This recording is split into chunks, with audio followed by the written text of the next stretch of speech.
CEOs are being forced to hedge against the chaos of a full-on trade war. Bloomberg Toyota Motor Corp has long tracked President Donald Trump's trade threats toward Japan, not to mention tweets slamming the automaker for building a new plant in Mexico. Yet when the company now has a virtual. In the shadow of a shape-shifting trade conflict between Washington and Beijing, business leaders find themselves in a geopolitical free-fire zone. The rules that have Some executives remain confident that cooler heads will prevail among US and Chinese trade negotiators. Yet the price of being wrong is huge, leaving executives little choice but to stress test supply networks, capital spending, and product pricing plans. Their challenge is this contest will be a drawn-out process that will likely last our careers, said Stephen Jen, a former economist at the International Monetary Fund and Morgan Stanley who now runs Horizon SLJ Capital, a hedge fund and advisory firm. We as investors, global stocks took it in May as global trade tensions ratcheted up. Morgan Stanley, while Trump's trade hawks haven't yet triggered a massive US production shift back to the States, some companies are reassessing their Chinese factory networks.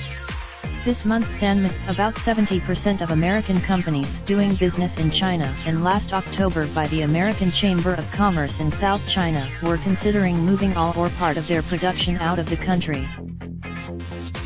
Whether to bolt or double down on China depends on specific strategic factors, as well as a CEO's working assumption about how deep and long the US-China conflict will run.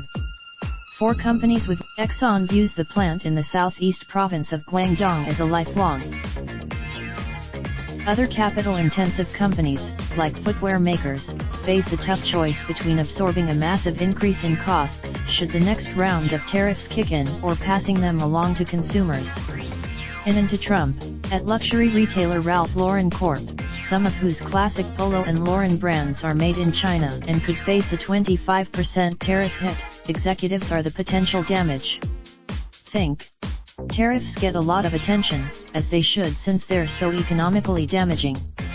Less quantifiable, Trump has never been shy about calling out companies such as Harley-Davidson Incorporated or General Motors Co. over production shifts or proposed plant closures.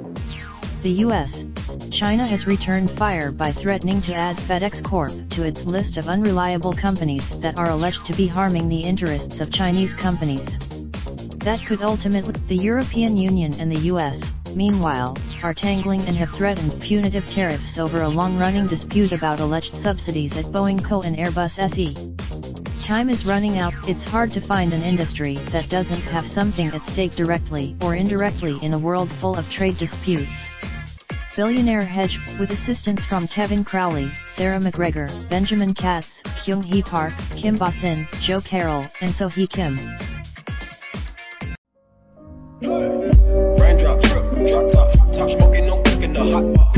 Fucking on your bitch, yeah, that. Looking up, open the park pot.